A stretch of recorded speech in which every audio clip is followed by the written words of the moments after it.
Bhagalpur smart city के dream project में शामिल भैरवा तालाब का काम अब भी अधूरा है। हालांकि यूडीएचडी मंत्री नितिन नवीन ने पिछले दिनों इस तालाब के काम को जल्द पूरा करने के निर्देश दिए थे, लेकिन आज तक भैरवा तालाब के सौंदर्यीकरण का कार्य पूरा नहीं हो पाया है। गौरतलब हो कि लगभग 6 माह काम ठप रहने के बाद नवंबर 2024 में एक बार फिर इसका काम शुरू हुआ था, लेकिन यह फिर से बंद पड़ गया। अब भैरवा तालाब बनाकर तैयार करने की नई डेडलाइन मार्च 2025 है। इसी बीच तिलकामाझी भागलपुर विश्वविद्यालय प्रशासन ने भैरवा तालाब की जमीन और उसके उपयोग को लेकर चौंकाने वाला खुलासा किया है। सुनिए भैरवा तालाब के सवाल पर क्या कुछ कह रहे हैं टीएमयू के कुलपति प्रोफेसर जवाहरलाल। देखिए, भैरवा तालाब का काम थम गया है, चल रहा है, उससे मेरा मतलब नहीं है। इसलिए कि वो जो प्रोजेक्ट है क्या किसके हाथ में, स्मार्ट सिटी के अंदर मेरे आने के पूर्व मैंने पता किया इस तालाब के बारे में। तो इस तालाब से, भैरवा तालाब से एक विश्वविद्यालय को 60 से 65 लाख रुपए मछली से हर साल इनकम था। मैंने ये कहा कि आप एग्रीमेंट दिखाइए कि क्या है स्मार्ट सिटी के साथ एग्रीमेंट। तो अभी तक जो पेपर हमको चाहिए वो प्राप्त नहीं हुआ है, लेकिन क्या एग्रीमेंट है उसमें देखना पड़ेगा, क्योंकि भैरवा जो तालाब है वो स्मार्ट सिटी का सपना है कि इसको सौंदर्यीकरण, मतलब सौंदर्यीकरण करके इसको लोगों को घूमने टहलने मनोरंजन के लिए बनाया जाएगा। और उससे जो इनकम होगा, अगर इनकम आती है तो पहला अधिकार किसको होगा? विश्वविद्यालय को होगा। ये तो वो होगा जब चालू होगा, लेकिन पेपर कहाँ है वो मुझे नहीं पता। उसका भी रेशियो होता है कि टोटल इनकम का इतना आपका होगा, इतना मेरा, क्योंकि मूल संपत्ति वो विश्वविद्यालय की है, जमीन विश्वविद्यालय की है, तो वो हिस्सा का बंटवारा होगा। और दूसरी चीज़ जो अभी लॉस क्या है, जिसको आप लॉस अखबार में लिख रहे हैं, ऐसा है कि जब कोई ज़मीन किसी को दिया जाता है तो वैसी परिस्थिति में एक डेड रेंट होता है। डेड रेंट का मतलब वो रेंट कि जो हमारा जैसा 60 लाख मेरा मिलता था, अब जब से ही बन रहा है 3-4 सालों से, अब कब तक कंप्लीट होगा उतना लॉस हो रहा है। वह रकम ये जो स्मार्ट सिटी को देनी होगी, and that is called dead rent.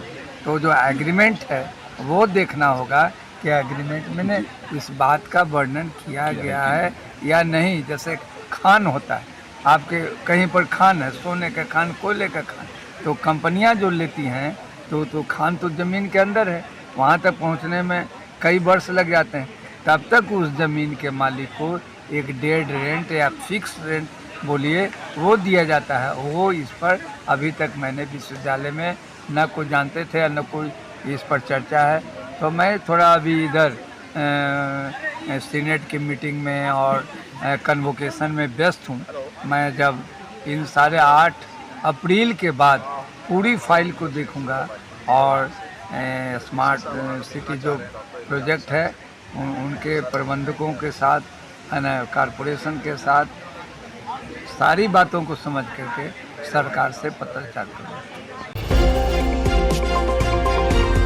Bhagalpur जिला के बाखरपुर पंचायत वार्ड नंबर 1 के आमापुर गांव में अचानक फूस के घर में आग लग गई। आग लगने से 2 घर जलकर पूरी तरह से राख हो गए। घटना के बाद कुछ देर के लिए गांव में अफरा तफरी का माहौल बन गया। वहीं आग लगी की सूचना मिलते ही काफी संख्या में ग्रामीण एकजुट हुए और घंटों मशक्कत के बाद आग पर काबू पा लिया। घटना में 5 बकरी सहित घर में रखे अनाज एवं नकद रुपया पैसा जलने की सूचना है।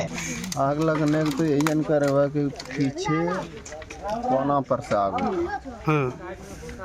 और बकरी का घर तो बंद था और बाहर में उसको पुतहू जो है बाल बच्चा लेकर बैठा था, लेकिन वो आग में आएगा अपना बच्चे लेकर बाहर भाग।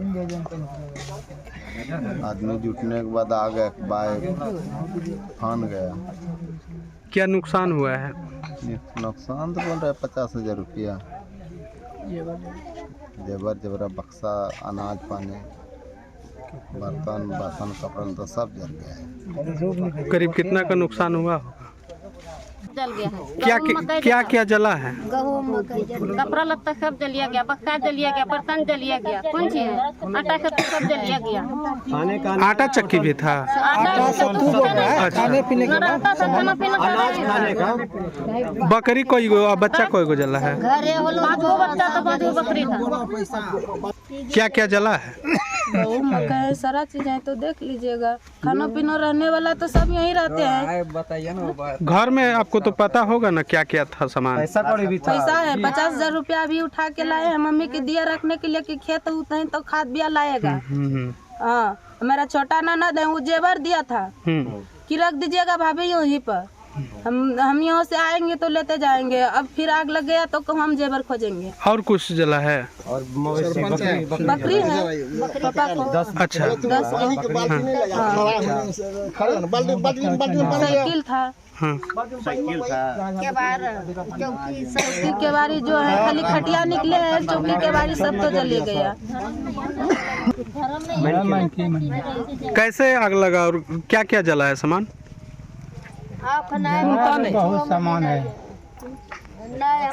जेवर जावर, पैसा कौड़ी, बर्तन सर्तन, अनाज पानी कपड़ा लत्ता सब खत्म। बकरी को जला है? बकरी 10 गो है। एक भी बकरी नहीं निकाल पाया? एको गो नहीं निकला। तालाब बन कर अभी खाया गया था,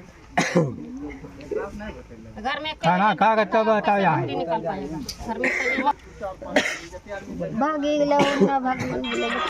बच्चा नहीं लग कौन जी करेगा, वो चल गया। पापा घर गया था।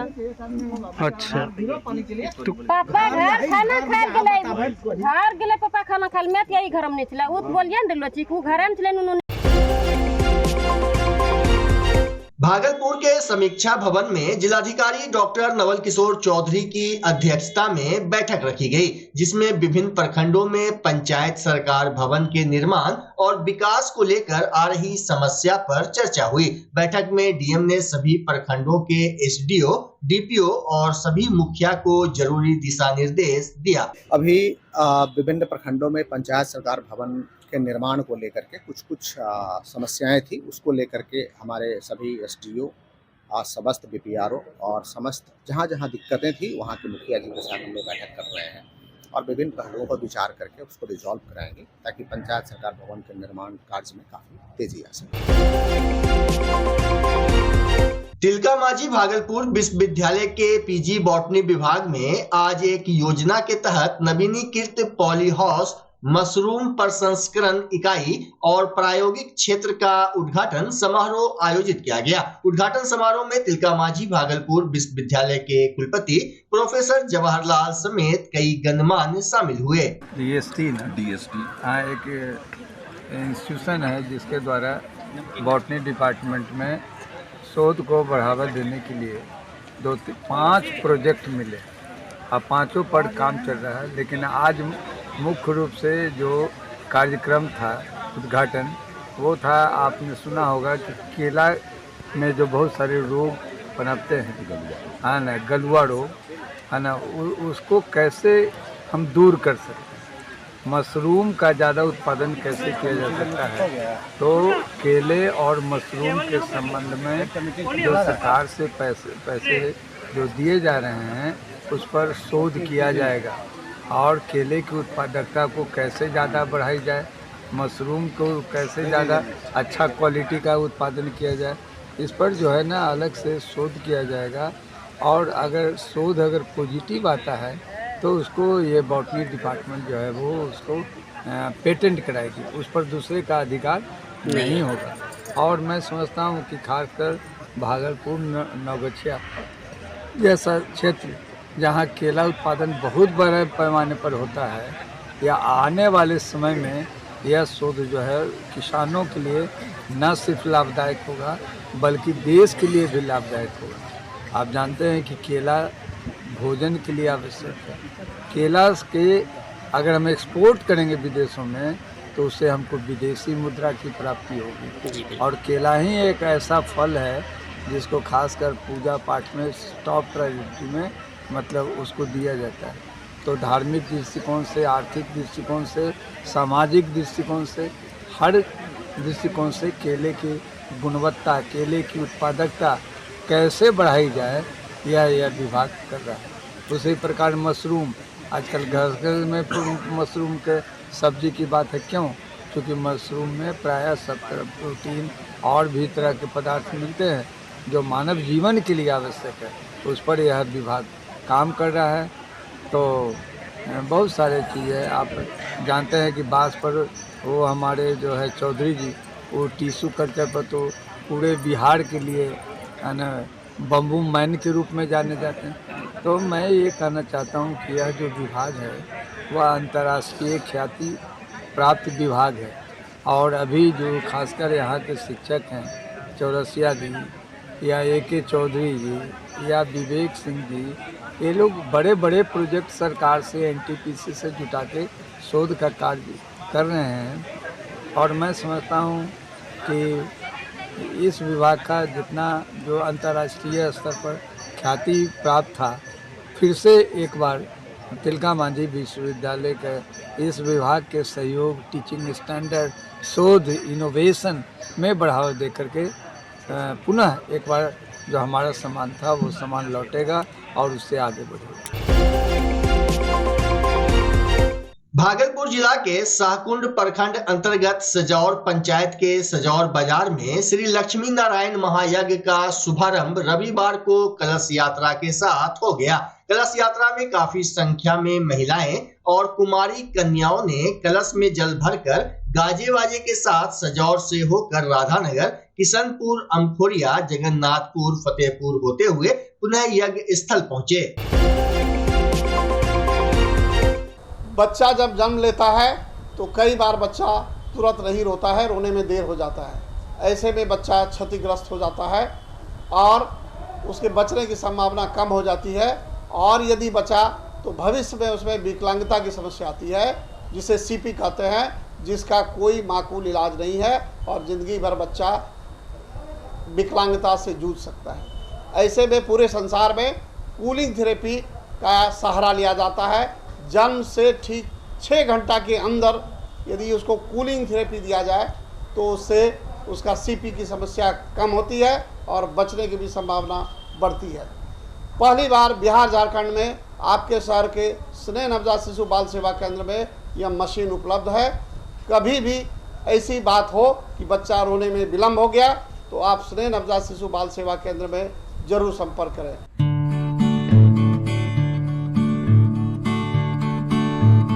घर शिफ्ट करना हो या ऑफिस रीलोकेट करना हो, मेक माई शिफ्ट के साथ अपने सामान को सुरक्षित पहुंचाइए कहीं भी कभी भी। मेक माई शिफ्ट देते हैं residential and office relocation, long distance relocation, heavy machine shifting, packing and moving, international and intercity moving, car transportation जैसी ढेरों best services. Make my shift packers and movers. For bookings call 8298-181-018 या log on करें www.makemyshift.in।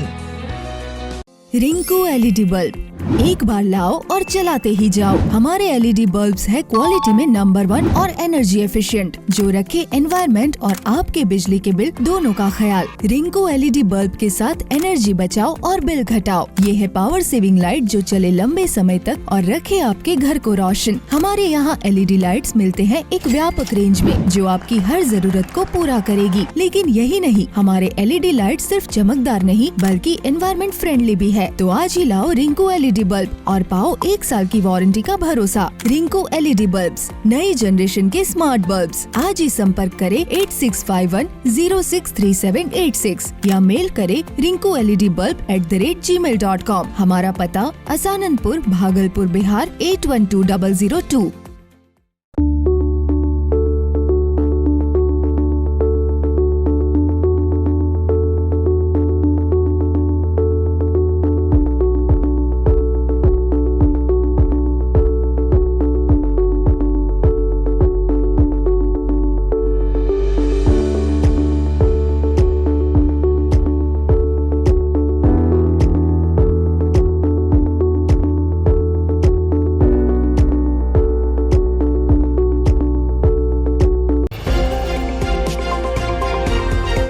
राष्ट्रीय विज्ञान दिवस के अवसर पर कक्षा 6 से कक्षा 12वीं तक के अध्ययनरत साइंस के मेधावी छात्राओं को पुरस्कृत कर प्रोत्साहित करने के लिए बिहार विज्ञान प्रावैधिकी परिषद की ओर से प्रतियोगिता परीक्षा आयोजित की गई। वहीं कक्षा 6 से कक्षा 12वीं तक यानी कुल 7 कक्षाओं में प्रथम, द्वितीय एवं तृतीय स्थान पाने वाले कुल 21 स्टेट टॉपर्स में 7 स्टेट टॉपर्स वैशाली जिले के हैं। इसमें 6ठी कक्षा के प्रथम टॉपर्स देव कुमार, द्वितीय सनी कुमार और तृतीय सपना कुमारी, ये तीनों सूरतपुर गांव के आदर्श पब्लिक स्कूल के छात्र हैं।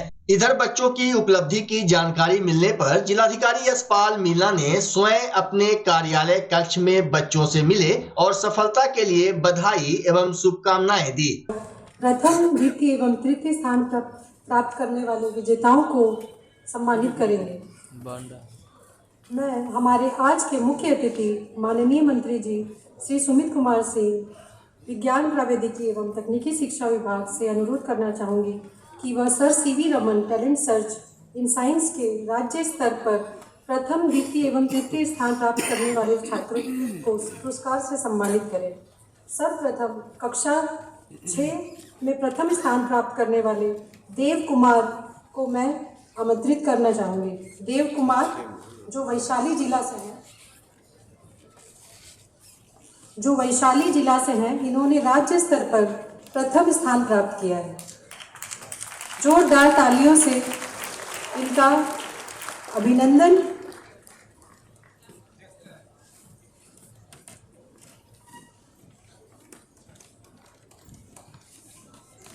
राज्य स्तर पर प्रथम एवं द्वितीय एवं तृतीय स्थान प्राप्त करने वाले बच्चों को लैपटॉप, सर्टिफिकेट, मेडल एवं आने जाने के लिए अतिरिक्त 1000 रुपये की राशि दी जा रही है।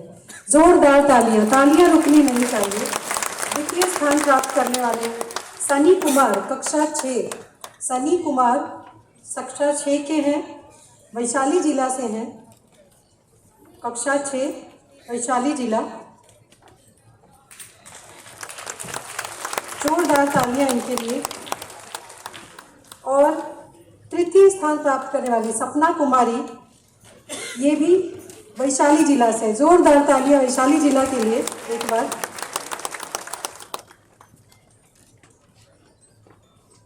कक्षा 7 प्रथम स्थान प्राप्त करने वाली सुगंधा कुमारी कक्षा 7 से, और बता दें कि ये भी वैशाली जिला से है। वैशाली जिला ने अपना नाम रोशन किया है।